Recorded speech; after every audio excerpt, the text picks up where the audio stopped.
Welcome to the Soul Seeker podcast. I'm your host, Sam Gilbert.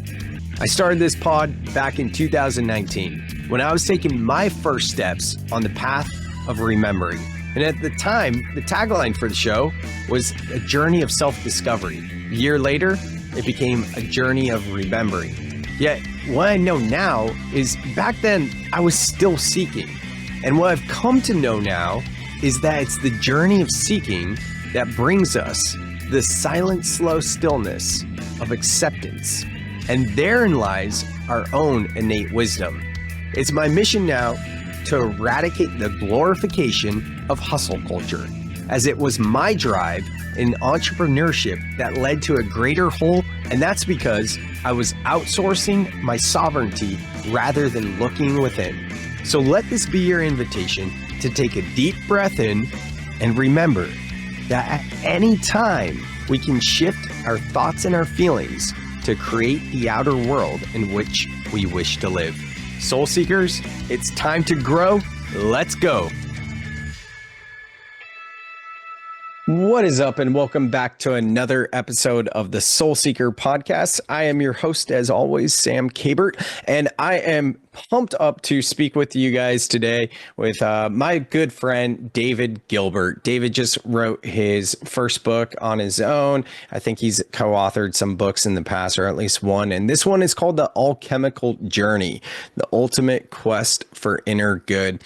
And for as long as I've known David, he has been someone who is not afraid of diving into the depths of his psyche. And really his thing is all about the alchemical process, which we hear words like transformation a lot in personal development circles, or in spiritual and mindful circles, we hear transmutation or perhaps alchemy. But what do these things actually mean, and how do you go about it? Especially alchemy. I mean, that word, I'm quote unquote guilty of this as well. I throw around the word alchemy or alchemical quite often, but do I actually know what that means? Have I actually gone through a training or learned about it through reading or anything at all, as opposed to just putting alchemy in the same category as transmutation and transformation?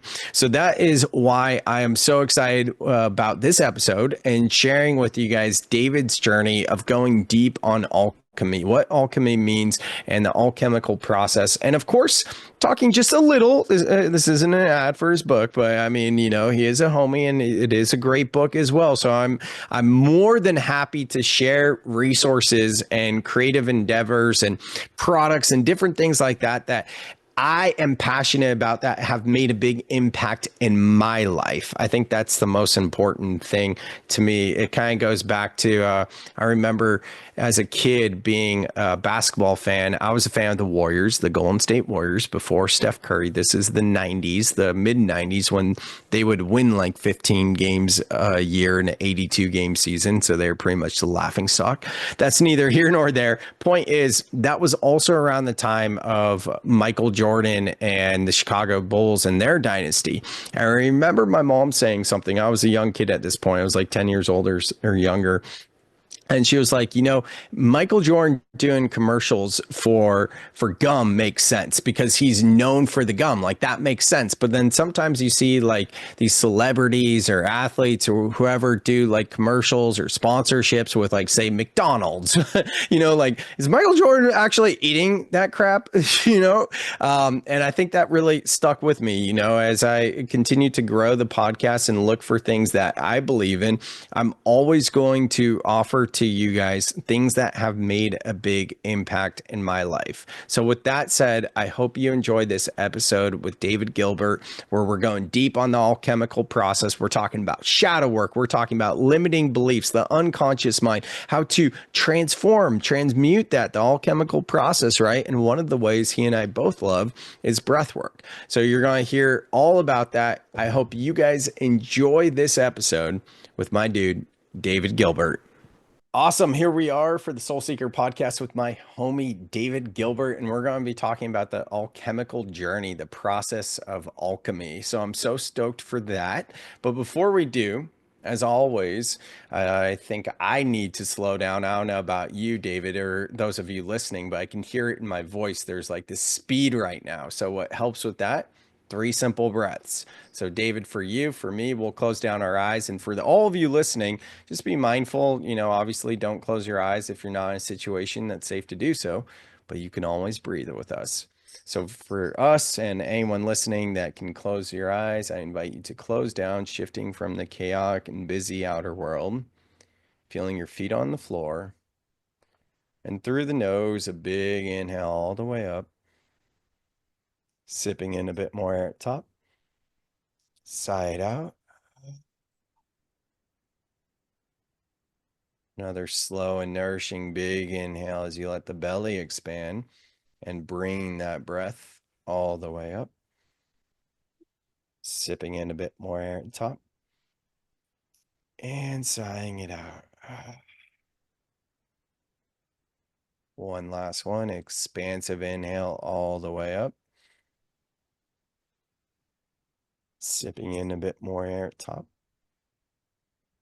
And audible sigh. And just flickering the eyes back open. And here we are, my brother David Gilbert. So stoked to have you on the podcast. I don't know the last time you were on the pod, but I remember the last time. I remember you being on the podcast, us talking about peak performance, and then me including that in my book, Soul Life Balance. And here we are talking with you to interview you about your new book, The Alchemical Journey, which is the ultimate quest for inner gold. So, having said that, David, welcome to the show. Thank you, Sam. I'm excited to be here, excited to drop back in. And yeah, like you shared, you went to the soul life balance and the alchemical journey is a little bit of how to bring more of that to yourself. So now the tables have turned.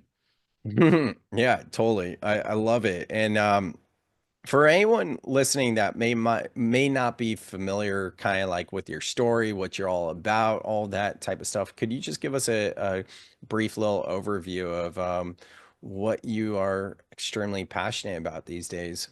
Yeah, absolutely. So big part of the recent story started with getting an idea for a store, a retail business in 2020. And I signed the lease January 2020, a mindfulness, it was called Meditation Supply Store here in Ocean Beach in San Diego. Best time ever to start a brick and mortar store. But what happened during that was, I went all in and it was a year and a half. I finally got the lease early. And during that time, I started doing coaching and I got into high performance. But what also happened a little bit after I made that hard decision, I always wanted to open a business. So like that was my dream and just to do it myself. I thought that's what I wanted. And after I went through the full, closing down the business and the ego death that goes with that, like the biggest ego death ever, I come out the other side.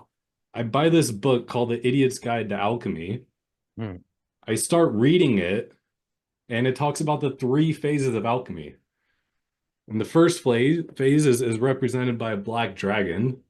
I'm like looking at my tattoo sleeve, which has a massive black dragon on it. Did you get that before or after this book then? Before I had this whole sleeve done. Oh, I like the synchronicity there, right?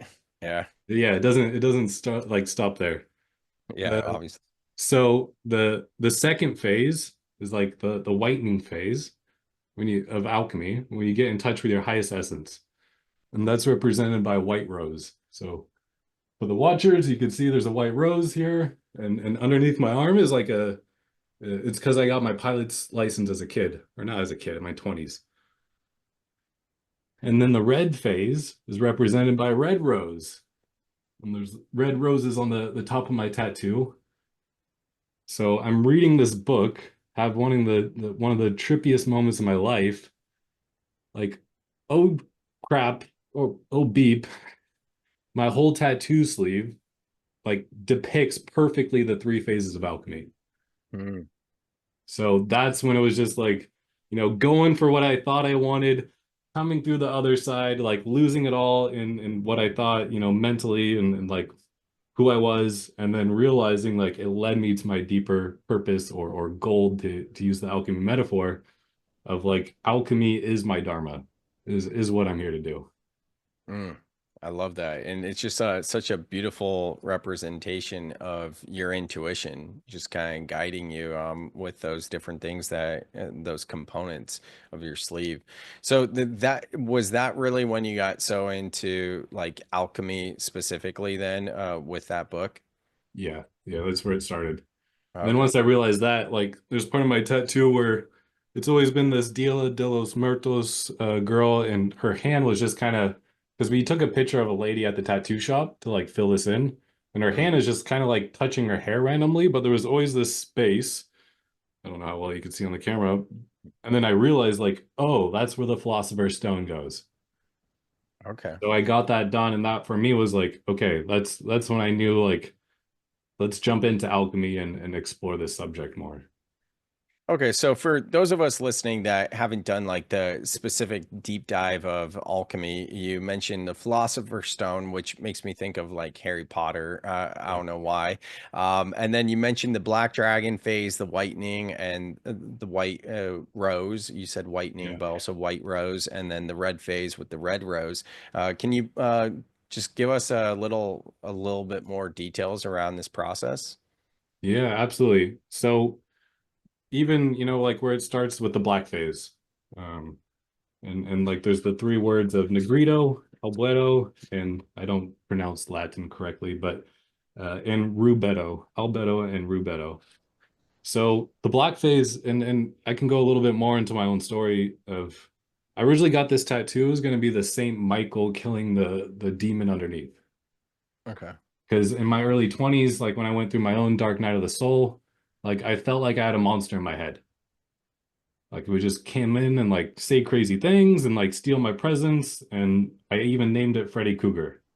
And I went to the tattoo artist. I was like, all right, I'm gonna do this. I'm gonna get a tattoo. Like this is my commitment, like my declaration. I'm gonna overcome this thing in my head. And I go to the tattoo artist in Pasadena. I show him the picture. I drew my own version of the Saint Michael kind of killing the demon underneath. I made it like a knight and put my initials on the shield because I love to do that. And he looks at it. He looks at my arm. He looks at it again, and he's like, "You know what? This isn't gonna look that good. Like the way that the arm is up with the sword, like it's gonna be curved on your forearm." He's like, "Actually, it's not even gonna look like that good at all. Like I won't even put my name behind this." So I walked away crushed. Yeah. Like this was my moment. Uh, but I went back home and I sat with my intuition and I got this vision of what I have today. And it's this knight standing confidently.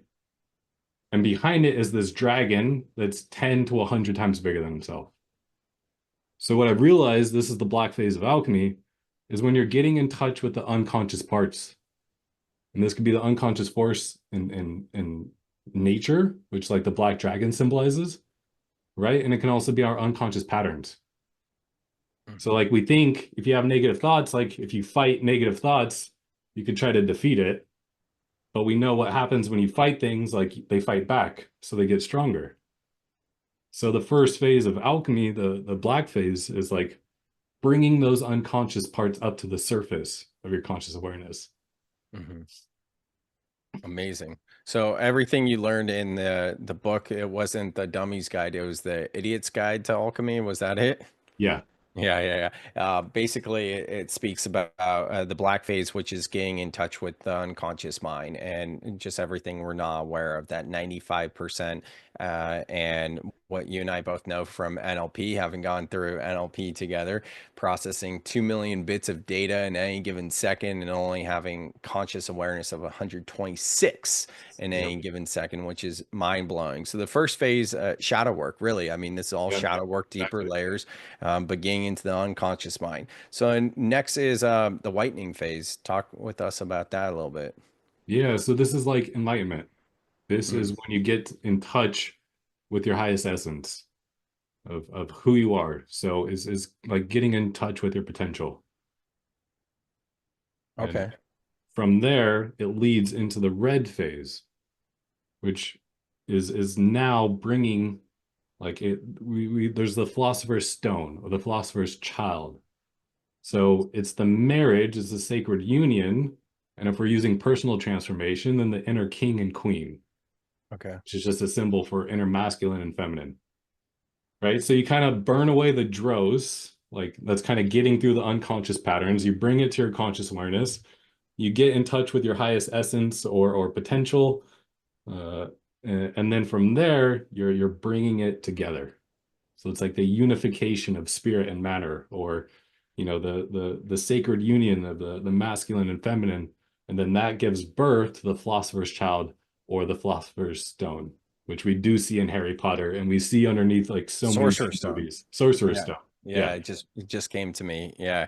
Um, so is the Philosopher's Stone kind of like your dharma then, your purpose, if you will, or what exactly is the Philosopher's Stone then? Yeah, it partly is your purpose. It's partly there's a lot of different ways, with alchemists, it's partly the elixir of life, um, as well as like on a bigger picture view. And what I put in the book is like the real quest of alchemy is to crystallize your golden potential. So Mm, it's like crystallizing your soul into form.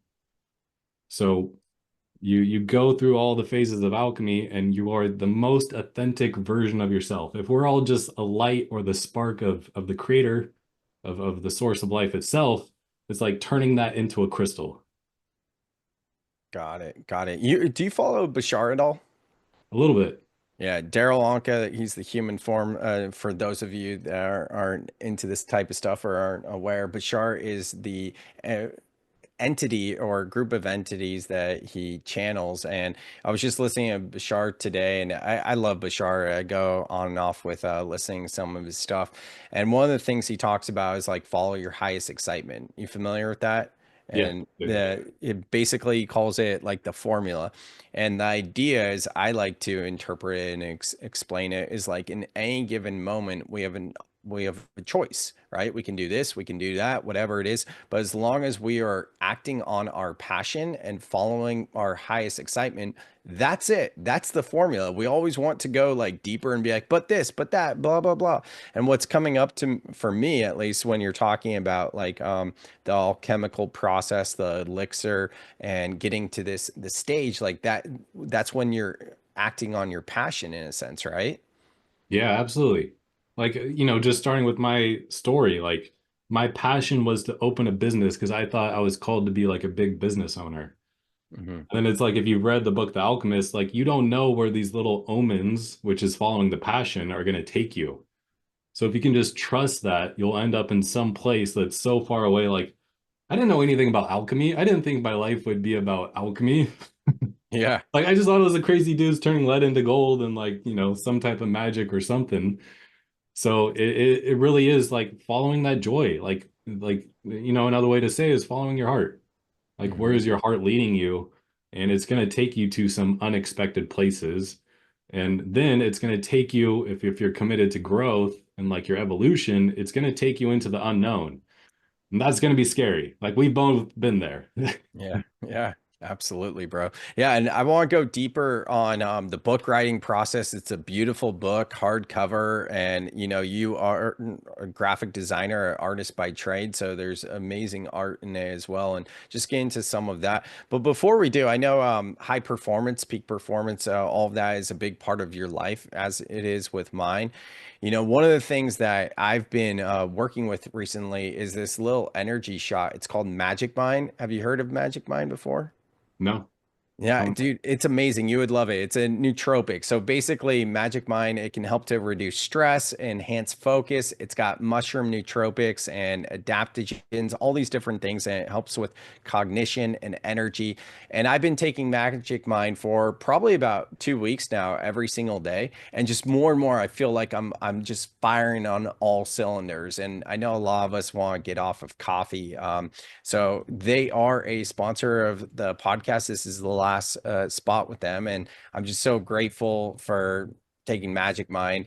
And one thing I want to include as well when we're talking about all this, something that doesn't get included enough is sleep. Sleep is so important, and Magic Mind has a new little formula that's for sleep that has kava, is GABA, 5-HTP, and valerian root in it as well. So that thing is amazing. If you guys want to try Magic Mind, you can get 48% off your first subscription by using the promo code SAMSoulSeeker20. You can find the link in the show notes. Again, 48% off your first subscription. So with that out of the way, performance. Before we get into the book, and this is kind of like segueing into the book because a lot of people are, just intimidated on writing a book or doing that thing that's kind of gnawing away at them. But when we are living in alignment and we are operating from high performative states, then those things just become easier and easier. So for you, what are the things that really help you to obtain and sustain high performance? Yeah, absolutely. Like I like to go big picture first. So even just the concept, and we don't need to get too lost in here, of like masculine, feminine ways of being. Simply just fancy way of saying like, do you lean into doing or being? And when we say we want balance, it's like, how do we find balance of those within ourselves, right? If I'm naturally a creative, so I'm naturally going to lean towards being. So if I'm given time and space and I don't have anything going on, I'm going to lean towards just not doing nothing, but like being creative or like going outside. Whereas there's some people who are like, I'm going to do the next thing. I'm going to go do the next thing. So first, finding that balance of if you're somebody who leans into the doing the next thing, well, we know the formula for growth. Rest plus, or like, stress plus rest equals growth, right? So productivity plus recovery equals growth. So if you're going to be a hard charger and you're going to lean into more and more work, well, then your opportunity is to lean into recovery. Or if you're more of the creative person and you like to go with the flow and just like see where things take you, well, if you want to level up and do something like write a book, then you see the opportunity is going to be lean into a little bit more discipline and structure to like make sure you show up and execute on that.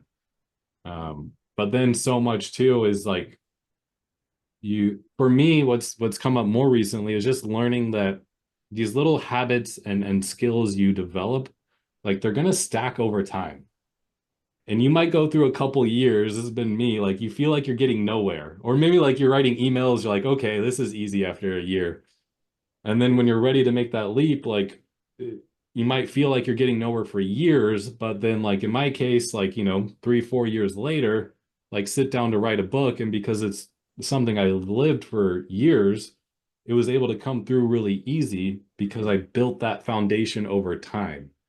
So what years ago would have felt impossible, like started to enter the space of being effortless from like noticing now, like, oh yeah, it was built on step by step by step by step.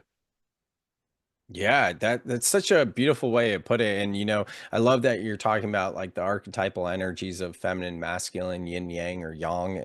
This is literally my message of soul life balance. I think a lot of us do get kind of caught in too much being or too much doing, and it is a balance of both. And when you're talking about like you writing this book and it just starts to come through you. I know for my latest book that I wrote last year, like it definitely felt like it was channeled. I think anyone has experienced the feeling of channeling and journaling. When you get past that hump of like, the I want to stop journaling, like stream of consciousness style writing for 20 minutes straight and not letting the pen lift. If you can stay disciplined by the end of that, you're going to experience some form of channeling where something comes through and you're like, I don't even notice myself writing it. I'm not thinking before I write. There's something that just came here that I wasn't aware of. And I experienced that in a profound way in my last book. Was that part of your experience in writing this book? Yeah, yeah, absolutely. This book feels like higher intelligence was working through Yeah. along with me. Yeah, it's such a great book for everyone listening. Like, this isn't an ad, this isn't a push. It's just like coming from my heart. And David is a brother as well. And I love everything that David puts into his work because it's always like so high class. And last year, he and I collaborated on a virtual summit together. And I mean, you made like such beautiful graphics and worksheets and things like that. And this book truly is like, it's easy for us to go on Amazon, upload a manuscript, and write a book. Anyone can write a book these days. It's just Yeah. about discipline, right? But like this thing truly is beautiful and a piece of art. So one thing I want to really dive into with you in this book is I sent you a text when I first started reading it. I was like, dude, why is this book giving me 300 vibes, the movie 300? And I remember you being like, "Oh, that's interesting." And there's just a certain way to your writing style because this book is a story. It's not the type of books that I write, which would be nonfiction. This would be I don't know if you'd classify it as fiction, but because it's Yeah. kind of truth, but it's a Yeah. story, right? And the way you have the narrator in there, and you're talking about I forget the name. What's the name? The hero, right? Hero, and there's the alchemist, the guide. Exactly. So like the hero's journey of the guide, the meeting the mentor, and then the hero, right? And for all of you listening, and David, you too, like 300, I did just recently rewatch it for the first time in years, so that could be why. Speaking of Yeah. the unconscious mind, but in 300 they talk about like the boy, and there's that like raspy voice as the narrator, and they're describing how the boy goes for the hunt against the wolf in his initiation, and like even your wordings like in the dedication, it's like to all the initiates. I just found a big parallel to 300. Obviously it's very different, Yeah. but the way it's written with that narrator style and how descriptive it is just phenomenal. So I'm super proud of you, is what Thank I'm you. saying. Yeah. I received that, and that's probably my own love for the call adventure coming through. Uh, Hmm. and like that's what I love about the movie 300. It's just like that call to like step into something exciting, and you don't know what's going to happen and everything else. So, adventure has always been a big part of my story, and sometimes as this book kind of shares, like sometimes that's just adventuring in your own consciousness, right? Yeah. Like realms we both explored. So um that's partly of what this book is about. Like there's so much adventure to be had, even if you're in the normal, mundane, like consistent way of living. That is a really good point about being in the normal kind of mundane, consistent, repetitive way of being and living. And what because you are a coach and you help people with not just peak performance, high performance, but entering into altered states via breath work and the alchemical process. How do you help your clients, or just for anyone listening, where they're like, yeah, it must be nice if you have the time freedom to do that thing, but I'm stuck in this, whatever it is, whatever the story is. Like, what advice do you have for those people? Yeah, well, I mean, you touched on my go-to at least, and you touched on it, and I know this is what you do too. You ended up doing, like serving to the world, is breath work. Hmm. Like the beautiful thing about breath work, because you can go jump into the ocean of like altered states using, let's say, psychedelics. And then I use the metaphor like doing something like ayahuasca is running off the pier and jumping into the ocean, hoping you could swim. Yeah. But the beautiful thing is you only need really 20 minutes. But let's say if you want to have a real altered state experience, like an hour of time and a breath work guide, if you're new to this, like to guide you through the process, to help you go a little bit deeper, to hold you, and you can have a wild altered state experience that will blow your mind, or at the least discharge stress from your nervous system simply by breathing hard for an hour. And with Mhm. psychedelics, there's, or like going a retreat down in South America, or even like a men's retreat, or like, transformative retreat. There's all the traveling that goes, right? There's all this pre and post we don't think about. If you're doing medicine, there's like a whole pre of fasting, and then there's time, an hour or two where the medicine comes on, and then you're in the experience, and then there's another 2 to whatever, 4, 6, 8 hours where the medicine comes down. And a beautiful thing about breath work is you can get there in 5 minutes and an hour at a time, and then you're in control the whole way. the whole journey. If you need to slow down, you could slow down, and you will have like a altered state experience. Have you ever felt overwhelmed by emotions and unsure how to move through them? Sam created the Breath Club to help you find calm and clarity. In this free online community, Sam teaches how to regulate your nervous system through breath work and process emotions effectively. Did you know that most emotions only last 90 seconds when you fully allow yourself to feel them? This is called the 90-second rule, and it's a powerful tool backed by science for emotional healing. Each week, Sam hosts live calls to guide breathwork practices and create real connection. You'll also get access to an online course and pre-recorded breathwork videos. The link to join is in the show notes. So 100. yeah.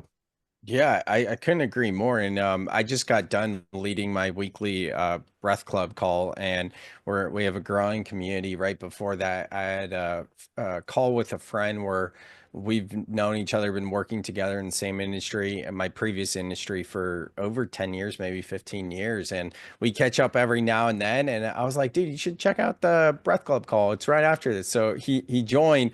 And he sent me a text afterwards, and he was like, "Oh my God, I didn't realize how much I've been holding on to." And I saw my grandpa and all this. And I mean, all of this was like in a 15-minute breathwork exercise that only had a little bit of like circular connected breathing, which activates the fight or flight, and which is what can give you those visuals. So, to David's point, like, yeah, we can do these deep dives of a breathwork journey of like an hour, or go even deeper, like jumping off the pier, what you mentioned, going into ayahuasca.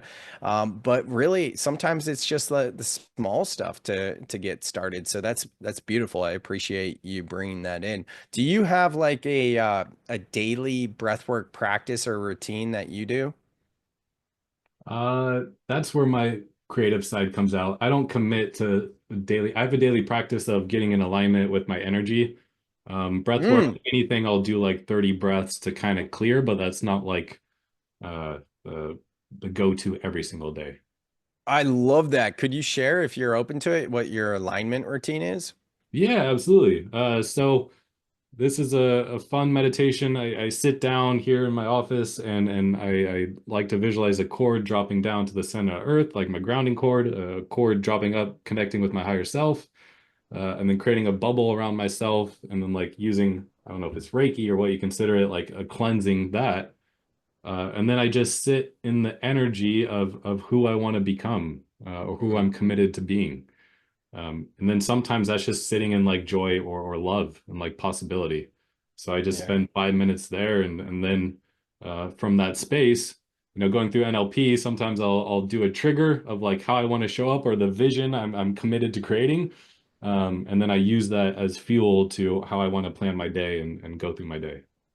I love that. I do something similar, and with breath work, just because it helps me a little bit more to move through some things first. And I think so often people are resistant to incorporating something like that. And what I want each and every one of you listening to hear is, David mentioned that it takes 5 minutes.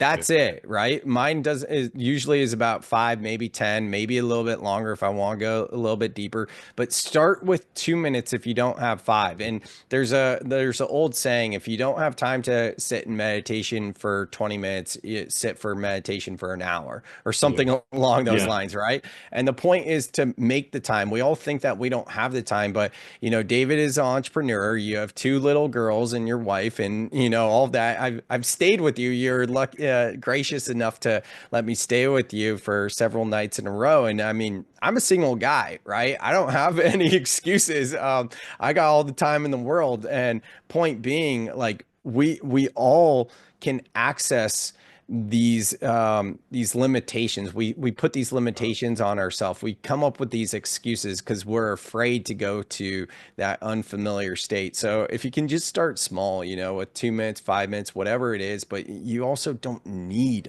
a lot of time. Yeah, absolutely. I'll second that. And this is purely through love. But Mhm. you are selling yourself on a story as to why you can't. If you're saying I don't have 2 minutes or 5 minutes or 10 minutes, And same goes where we started of like, oh, what if they're not seeing the feeling or seeing the magic in life right now? Well, Yes. sorry, but you're putting on blinders, so I'm not sorry. Like you're doing it to yourself. Like just shake yourself up a little bit. There is magic all around you all the time, and you just need a little pause to get present and do something like tap into your breath to open up those potentials of possibility. And when you do, and you get through the uncomfortableness of the unknown, like that's when life gets exciting and you can bring that excitement to Monday morning. Love that. And that brings up something else I want to share with you. Have you heard of Mary Morrissey? No. Dude, she is legit. So she's been coming up a lot recently, and I saw one of her ads on social media. I went through her funnel and started her online course. But I love having gone through like NLP and seeing how people are using NLP in different kinds of ways. Like they don't say it, right? Just like Tony Robbins, like you'll rarely ever hear Tony Robbins say that he's using NLP, but that's what he's using. So NLP at its core is about reprogramming the subconscious or unconscious mind. Anyway, Mary Morrissey in this online course that I'm taking, she's brilliant. She's amazing. She said something in one of the training videos that I listened to time and time again. So it felt like she's always saying it, but really I'm just listening to the same thing over and over again, right? And her point was things don't happen to you, they happen with you. And I know you and I have heard this a million times in terms of victim mindset and mentality of things happening to you, and the reframe being things happening for you. Personally, I have never heard the reframe of happening with you. And Yeah. what's really fascinating, yeah, do you have comments before I go deeper on that? No, I just think it's so beautiful. I'm having my own epiphany moments. Right? Yeah. Yeah. So I'd be like listening to her either training video or, the meditation, and she'd be saying that. And all of a sudden my mind starts to go elsewhere. Like, does she realize she just said, okay, she does NLP. Yes, she's being intent. This is my thought, like not even continuing the thought all the way there and being like, okay, so why isn't she explaining why she's just bypassing for you and just go with you? So upon reflecting, I really realized, oh my God, like there's this energy that our mutual friend, Chris Hager really helped me with, where when I was going through synchronicities, I would reframe myself, which I started to share with others, from wild or from crazy to wild, because the energy of crazy is like in disbelief and like pushing it away. Wild is like embracing it.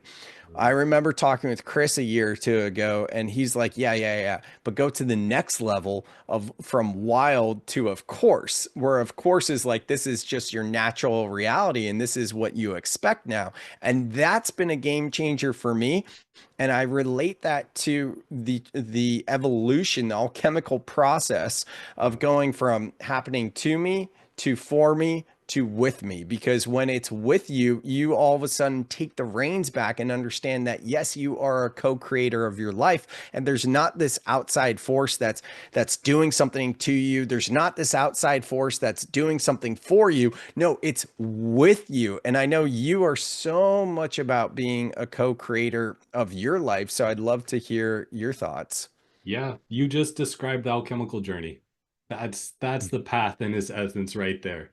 Right? We go through life thinking it's against us and we're victims and we don't even know that we're victims. We're unconscious. We're in the black phase. And then something happens and we like, all right, fine, I'm gonna make a vow or I'm gonna commit. I got to do something. And then that's when the hero's adventure begins, right? We're thrown into the unknown and you have to take that leap and it's scary as hell and your brain's gonna try to find every excuse to tell you to turn around. But you push through, and as you consistently push through, like you shared, like guides are gonna pop up at different points. And you start to go through life, and then some things people say a million times that never landed start to land a little bit. And you're like, oh wow, I've had this experience. I understand that a little bit more. Oh, okay, I see what they're saying. I couldn't before because I had so many blinders on. I was stuck in my own story or limitations. And then you keep going. And then eventually, this process of becoming, life happening to you versus like life happening with you is so beautiful because it's acknowledging you're one in the source of all life. And like it's all flowing through us all the time, and the universe is constantly in motion. That's the one thing we know. And like it's like trying to think of a fish. I'm getting the symbol of like a fish in a river, thinking it's not in the river, right? Like it's in a pool. Yeah. So if we can just accept that, that's the alchemical journey. It's realizing you are the co-creator. And then to be a co-creator is to acknowledge you're in the source of creation too. And when you can do that, it's just like a ah. Yeah, And it's it like, totally is. wow, you're like a little kid again, like, whoa, life is wild. Bro, that was literally me this morning at the gym listening to Bashar. And I remember sending a clip to a friend who's not into like mindfulness, spirituality, or any of this. And he's like, that's what you listen to when you lift? And I'm like, oh, yeah, it motivates me. And it was like all my worries and everything else just drifting away, just coming back to, So I want to do something fun real quick. This is the chapter in your book or the section called The Climb Begins in David's book, The Alchemical Journey. And basically what's going on here to set the stage is the hero is going on this call to adventure with the mentor or the guide. And there's this short little section. Hopefully I teed it up enough. And this is what you wrote in the story. The alchemist looked at him, eyes soft with understanding, because I am not climbing the mountain. I am moving with it. I flow with the direction of my path. The mountain is not your enemy. It is your reflection. The resistance you feel comes from within. The words echoed in the hero's mind. See, that's like 300. The words echoed in the hero's mind, but he didn't fully understand. How could he be the one creating the weight he was struggling against? And that's everything we're Even our talking about. narrator for this book. Yeah, man. Yeah, totally. Yeah. But this is everything we're talking about right here, being a co-creator. And then on the next page, this is really cool. Right here. And I just love your writing. I don't typically read books like this. Everything I read and listen to is like self-help, but not in a story form. So I Right. find it just like really cool. And sometimes you can do that with like kids' books, you know, in this adult version, which is Yeah. dope.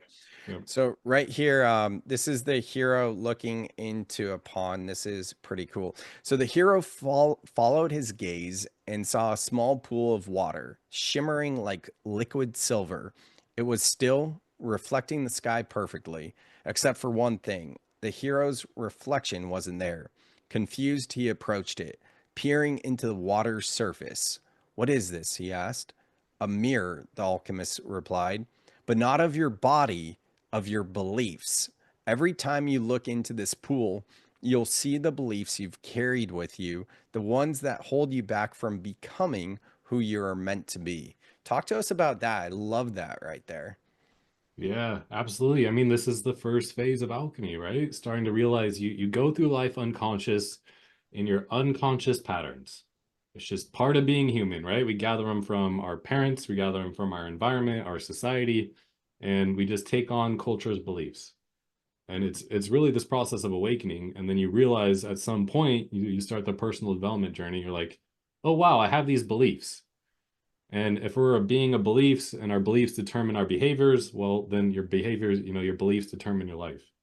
So we can start to unravel these and even cut through, like, who would you be if you didn't have the ability to live into a story, Mm-hmm. right? You just be like, I don't know if this is true. I heard this recently that when Helen Keller didn't have, when she was deaf and blind, she was only able to live in the present. Mm. So like you get back to the core, and if you spend enough time there, like you're going to get into the core of who you are as a being on a soul level. And then from there you start to realize, oh wow, to use Peter Crone's quote, like we're walking conversations. So these beliefs are the filters, all the things we've been talking about, the filters of how you navigate through life.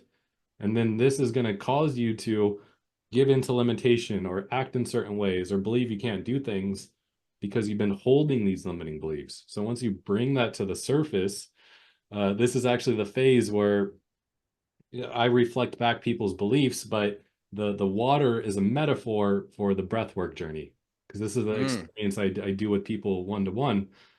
So like when he jumps into the water shortly after first, reflecting back somebody's story, bringing up the limiting beliefs, seeing that we all have these core lack-based beliefs, which is default of being human. I'm not worthy, I'm not lovable, I'm not capable, I'm not whatever, fill in the blank. So we can bring those to the surface, we can burn it down and see the core of who we are inside. You know, we're more like an energetic being having a human experience that's more true than a physical being just having an experience, because the one thing that stays consistent about you is the energy that makes you, whereas our body is always evolving, our identity is always evolving. So once you bring that to the light, you can start to see these beliefs for what they are. And then the next phase that's purification, which is like the fire element. So burning down those beliefs. And then the next phase is dissolution. And that's when I take people on a breathwork journey. So shortly after he looks into the pool, he jumps into the water, and it talks about, you know, and his chest is tightening and the breath is burning, and then it just goes clear. And then it just goes silent, and he feels free, and he feels a state beyond all the beliefs and the stories and limitations, and he's able to just feel expansive and free. And that's where you can get to in a breathwork journey. You can feel, you can have the experience of being past all these mental limitations that we put on ourselves. If you're looking for a powerful and transformative experience for your next event, consider bringing in Sam Gilbert as a keynote speaker. Sam's message of soul life balance and his expertise in mental health and mindfulness resonate deeply with audiences. He not only inspires with his story, but also offers practical tools like breathwork to help attendees regulate their emotions and reconnect with themselves. You can even have Sam lead a guided breathwork journey, creating a truly unforgettable experience. To learn more or book Sam for your event, check out the link in the show notes to book a call with Sam now.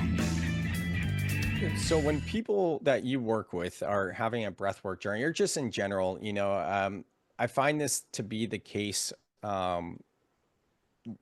less often. It's not too often, but every now and then you have people that have like physical pain, not like, you know, like severe pain, but it's basically something they're holding on to that they're not ready to release. And they kind of come back being like more like they just weren't able to get over the hump. I know for me, like when it doesn't happen as much anymore, but a few years ago, when I would do a breathwork journey, it would be like that feeling on going up on a roller coaster. And I don't like roller coasters. And it's funny because I always had this visualization of going up on a roller coaster, of being in the first seat. And I don't know that I've actually been in the first seat of a roller coaster till this past summer. And I was in the first seat and I was like, oh my God, this is what it's actually felt like in breath work, where it's like, fuck, it feels like this thing's going to flip on over me on its head. Like, this is insane. How is this possible? Oh no. Oh, here we're going. So like when I would do breathwork journeys, when I used to have that kind of barrier, that's when all those fears would bubble up, and then everything in me would kind of constrict, and it would tighten, and it would want to hold on. So, and I would need to get over that hump by just surrendering to it. Why do you think there's any tips that you could provide to help people to surrender a little bit deeper to that resistance that they feel in breath work? Yeah, well, this highlights something bigger that people don't always talk about. And that is if you want transformation, you're asking to step into the unknown. And the unknown is scary AF, especially to our brains, right? Our brains are built to help us survive and then help itself be right about its own story. This is just like the ego or personality, you know, wanting to live into its beliefs. So if our mind is built to survive, our brains are built to survive. Like if we go into an altered state experience like breath work, where the default mode starts shutting down, which is to say like your conscious mind is shutting down, your mind's kind of like going, are we going to die? Or is it what's happening? What are we doing? Why are we doing this? And if you've done breath work, it's like, I need to pee. I hate this music. The instructor is sounding silly. I don't like his voice. Like I'm hot, I'm cold, my pain or my knee hurts. But if you want to get the gold on the other side, you have to go through. Like it's like any hero, it's literally a mini alchemical journey. It's literally a mini hero's journey. You're going to have to push through. And I think it acknowledges a deeper truth that we don't always want to like bring to light. Like pain is a building block of this reality. You're gonna feel pain, right? But you have a choice. You could jump into it. You could jump into the breath work. You could jump into a cold bath and you can learn how to work through it. Or you can live in your comfort zone your whole life, but then you're going to stack on this pain of regret and pain of not living into your potential, or pain of not seeing the magic or beauty in life because you never ventured off into the unknown. Yeah, so well said. And you mentioned a cold bath and ice baths, cold plunges, all the things, cold therapy. Like that for me has been probably the number one tool to help me build to surrendering. Yeah. Because Yep. you can really feel that resistance, but also when you utilize the breath, you're able to surrender to it. And there's so many different modalities that can help kind of uh, build that muscle, if you I will, was or just going that to say skill set. that it's a Right? muscle. Just see Yeah. it as a muscle to build. Hmm. And doing little practices like cold bath, or like maybe you do breath work and then you don't get very far. Well, next time you can trust yourself to go a little bit deeper. What if you go 10% deeper? And by Yeah. stacking these on, sooner or later you're going to realize you can go into the unknown and you're going to be okay. And the more Exactly. that you do that, then it's like, okay, I could really start to surrender deeper because I know every time I get, the universe catches me in some way. So true. Well, David, as we begin to wrap this up, I'm curious because you're always up to something kind of similar to me, the creative type and in the being, but also have that mix of the doing. So, I think a lot of quote unquote creators or artists can also get stuck in that perfection. And it's really important to put our work out there. What else are you working on? What's coming up next for you? Uh, yeah, I'm executive coach and putting myself out there to work with. It's a little bit early to say with this, but like a new organization, one of the top coaching firms in the country, uh, applying this meta performance model, which take leaders beyond high performance. Mm, So now I say I take leaders beyond high performance and help them discover the gold within. So this combination of goal love that. line and soul line to go to create your impossible, to create that impossible vision, or to use my own language, your golden vision or golden life. Yeah, it's so important. And I know you mentioned personal development in the past. You and I have talked about like the kind of evolution of from personal development into spiritual or Yeah. soul development. And it sounds like what you're talking about is going that layer deeper to the spiritual development from personal development, right? Yeah, absolutely. It's been like personal development, and then you get into spiritual development, and then I'm not perfect at it, but then it's like more fun of like, how can I just find joy in the journey and then also be committed to being a co-creator? So what is this vision that thrills me like a little kid to create? Yeah. How can I just be committed to creating that and just have fun? Like you start to see the game and you can just be like in this sweet spot. I always like to keep the highest ideal in mind. It's like, can I be in the sweet spot of loving life where it's at and be committed to a vision, bigger than myself that would thrill me and impact others? Like to me, that's the golden place to be. 100%. And I'm just going to highlight something you said. Just have fun. Be like a little kid and have fun. Like, Yes. y'all, we don't need to take things so serious. I know for me, like when I'm doing my deep inner work, whether it's with medicine or breath work or anything like that, when I get to this place of being like, wow, it's all so simple and I overcomplicate that and that's okay. Like Yeah. that's it right there. It's all so simple. Then the self-gaslighting might come through where it's like, damn, I overcomplicate it. But get to the alchemical process to Yep. transmute that to be like, that's okay. This is where I'm at. So just to your point, like there is no perfection. And I think we need more. No, I believe in every cell in my body that we need more visionary leaders that are guiding others to be like, yeah, I'm not perfect. And no, I don't believe that anyone is perfect. And if someone is trying to act like they're perfect, then I know personally, at least I'm going to run the other way because they're putting it on the front. And what we're doing here is taking off the mask and being real with one another. So Yep. I appreciate the way you show up, brother. Yeah, thank you. Thank you. I received that, and this just makes me think this is a coin I give to people in person in the initiates, and it says 1000x and it has a bunch of mountains. So it's you're gonna go on 1000 alchemical journeys in your life. Some are microscopic, some are macro, like the full alchemical journey. But really to what you said, and the more you do the inner work, the more you could find inner peace, you could find self-love and that freedom. And then it's like, oh wow, we sometimes think about the way we create, the vision and then the gap of reality where we are. And it's easy, I know, when I push leaders to go beyond what they think is possible outside their intuitive fence, like the brain starts going haywire, or you get scared, or you get frustrated, like you don't want to look at it, right? But we can start to enjoy the journey and then also lead with love, with possibility, and just like that childlike excitement, like, ooh, what can I create? Ooh, what am I capable of? And not beat ourselves up the whole time along the way. 100%. Love the message. I'm behind it. So everyone check out David's book. You can get link, or you can go to the link in the show notes, The Alchemical Journey, to check it out. And David, what's the best way for people to connect with you these days? Yeah, I got my website, my personal website, davidggilbert.com, and then also goldenlife.com as well. David G. Gilbert and goldenlife.com. Just Golden Life? Just goldenlife.com. And that's Okay, really cool. all the themes of becoming the alchemist of your life, which is to say, become a co-creator in life, not a victim. Yeah, it's pretty good that you're able to get goldenlife.com. Yeah, look at that.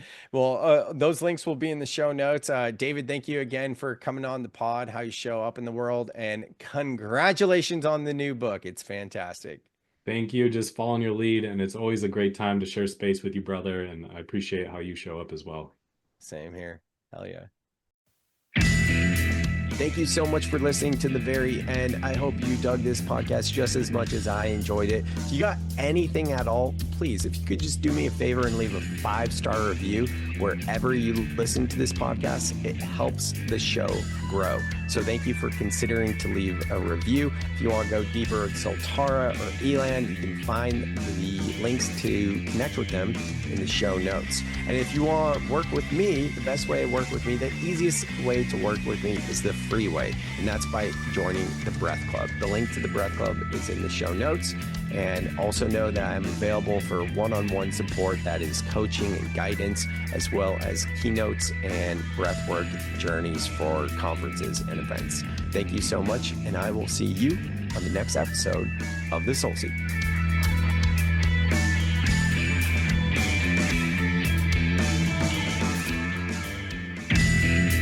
Thank you so much for listening to the very end. I hope you dug this podcast just as much as I enjoyed it. If you got anything at all, please, if you could just do me a favor and leave a 5-star review wherever you listen to this podcast, it helps the show grow. So thank you for considering to leave a review. If you want to go deeper with Soltara or Elan, you can find the links to connect with them in the show notes. And if you want to work with me, the best way to work with me, the easiest way to work with me is the free way, and that's by joining the Breath Club. The link to the Breath Club is in the show notes. And also know that I'm available for one-on-one support, that is coaching and guidance, as well as keynotes and breathwork journeys for conferences and events. Thank you so much, and I will see you on the next episode of the Soul Seeker.